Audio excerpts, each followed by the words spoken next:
So that series, 13-part series, ran for, uh, it ran 84, 85, 86. And around 87, I said, we need to do this again. I was proactive, and I went back to Hunt, and I said, let's do another 13 programs. And they said, okay, let us talk about that. So I got a phone call pretty quickly, said, okay, do another 13. Now, where are you going to do it? And they were asking me as though they didn't remember.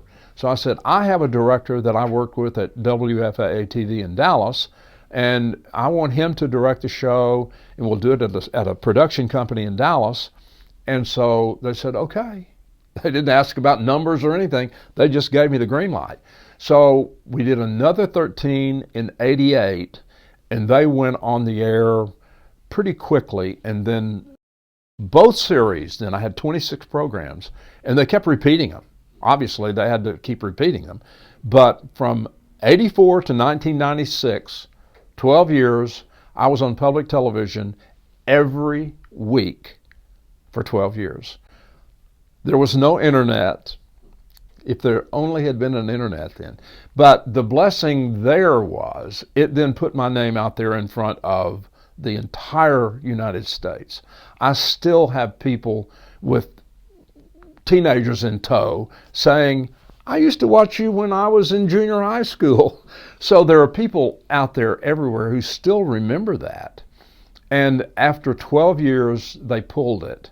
And during that time, they also sold a Ken Brown kit. I helped design a kit. So at the end of the program, for more information and to learn Ken Brown's method, send $13.95 to whatever. And so I got the benefit of part of the sale of those kits. Eventually, after the Ken Brown Handbook lasted 18 years. During the sale of all those books, they then came and said, we need a kit. We need a marker kit. We need a speedball. The first kit, a box kit with my little booklet, not the Ken Brown Handbook, but with an abbreviated booklet, had the speedball dip pens and a bottle of ink. That sold like crazy. Then they came along and said, let's do markers, the felt tip markers. So that was another whole line of Ken Brown calligraphy tools and instructions, different booklets showing the markers. I was paid a royalty on those. I didn't have to do anything except create the little booklet and send them the artwork. They published it, and then I got a nice royalty on every kit. They put out a lot of material, So then when the VP came in, a new VP came in and took the art division away from that part of the company. Then a company in Atlanta called Plaid Enterprises, also in the art business, knocked on my door and said, we'd love to have you. So I went there and published a number of other books in conjunction with their artists, where I would teach calligraphy with a flat brush. They didn't have pens. It was all art brushes. So the combination of Hunt Manufacturing and Plaid Enterprises for about a 22-year, no, I actually was with Plaid for 10 years. So there was almost a 30-year run of Hunt Manufacturing and Plaid Enterprises of Ken Brown's calligraphy materials out there teaching people how to do it. And I know that there are still people who are doing it because of that introduction. Now, if you go to the book of the world's best 1,000 calligraphers, you won't find me there. I'm not a classical artist. I'm not the guy who does the illuminated scrolls that will take weeks to do one letter. That was never my thing. But I made calligraphy accessible to the world, literally the world, because of the simplicity of building the letters with a series of strokes. And nobody had ever done that before. So that became the element that put me on the map, is because I made it simple. And an interesting sidebar to the public television thing, and I understand this, I didn't in the beginning, but there's always professional jealousy and envy in anything. That's human nature. But right after OETA in Oklahoma City got the feed of my programs, there was a big calligraphy guild or society in, I think, Oklahoma City or Norman. And when they saw it, there were a couple of calligraphers in that guild who would be in that book of the 1,000 best, probably, wrote a scathing letter that how I was prostituting the art of calligraphy, making it out there for everyone, which is what I wanted to do. I was sharing a skill. They didn't like that. And I got over it. It was really upsetting for a while. And I've never been a part of guilds or societies because they really do look down on me, and I look up to them because their work is breathtaking. And they do things that will outlast mine forever.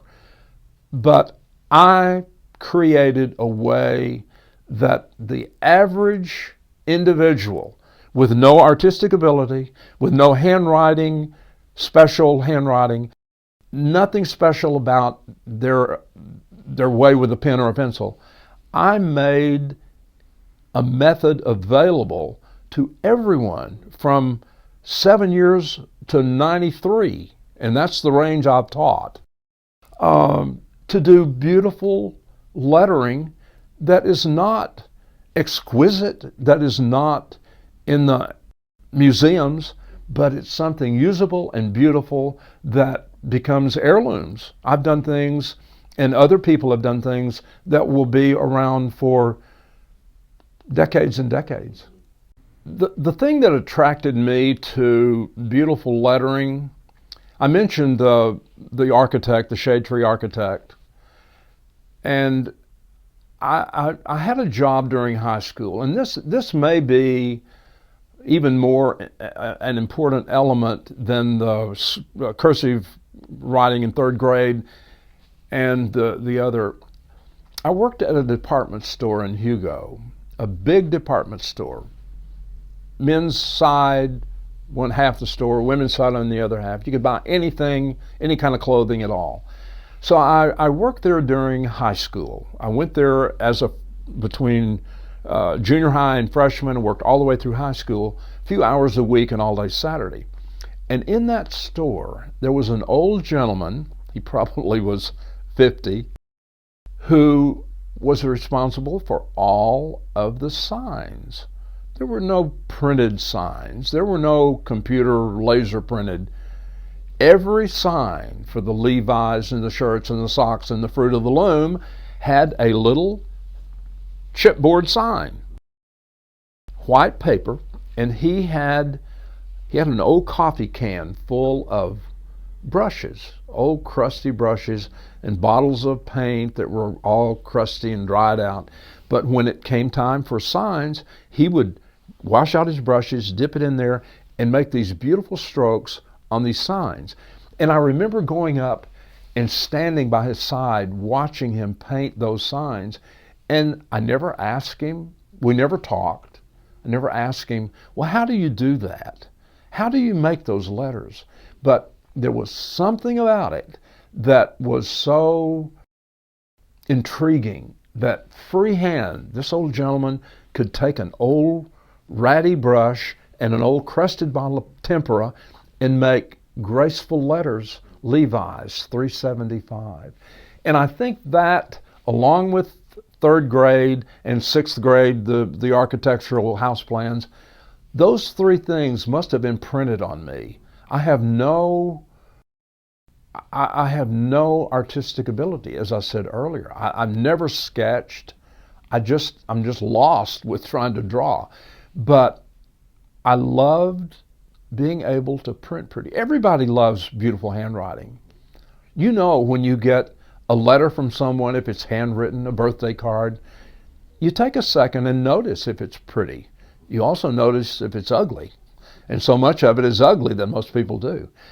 So to answer your question, I guess my fascination with it is that I learned it. Untalented me, I figured out how to learn it. Now, would I have ever done anything with it had I not had that offer for the book? I don't know. I was making a great living moonlighting, doing calligraphy for architectural firms, for the Easter Seal Society, for the Chamber of Commerce. I'm just talking about Dallas. And that fed me extra money. And you know, that's a motivation for all of us.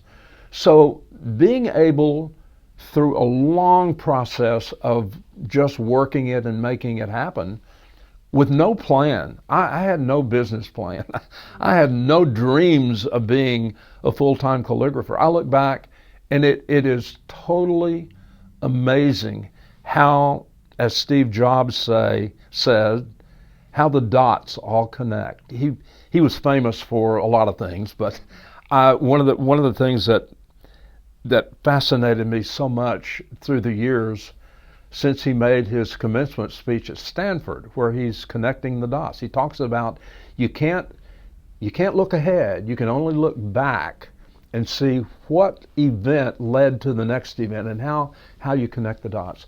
That's the way I see my life. And I don't know, and I'm sure everyone could say that to a degree, but in my case of calligraphy, one thing led to another, and totally unplanned. If you told me even when I was 25 years old that someday you're going to be a famous calligrapher, I'd have laughed at them. And I had been doing it for a long time at that point. But it is doable. It's something that everybody loves, everybody can do.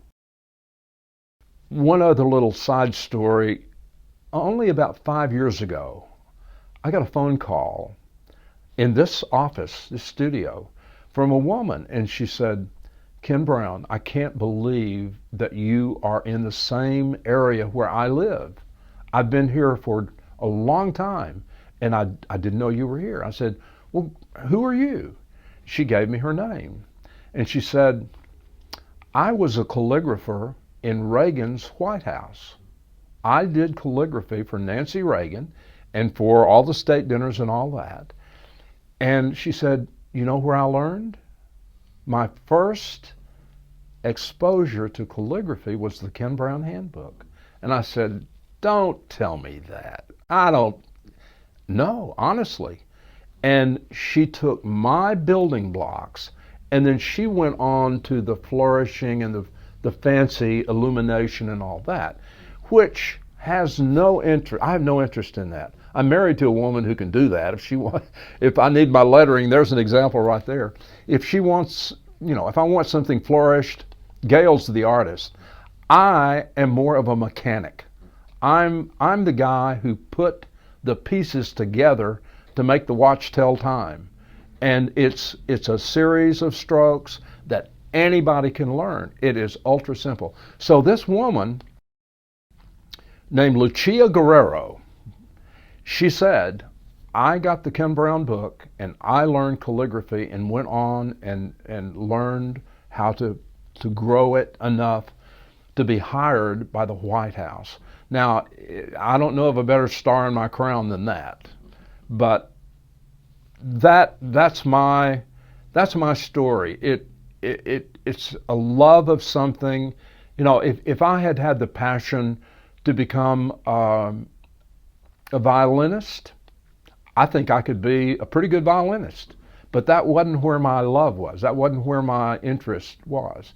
So for people who want to learn, if it never gets beyond beautiful handwriting, I can help them. I have a method in doing what became a whole nother chapter of my calligraphy is taking it to the engraving step.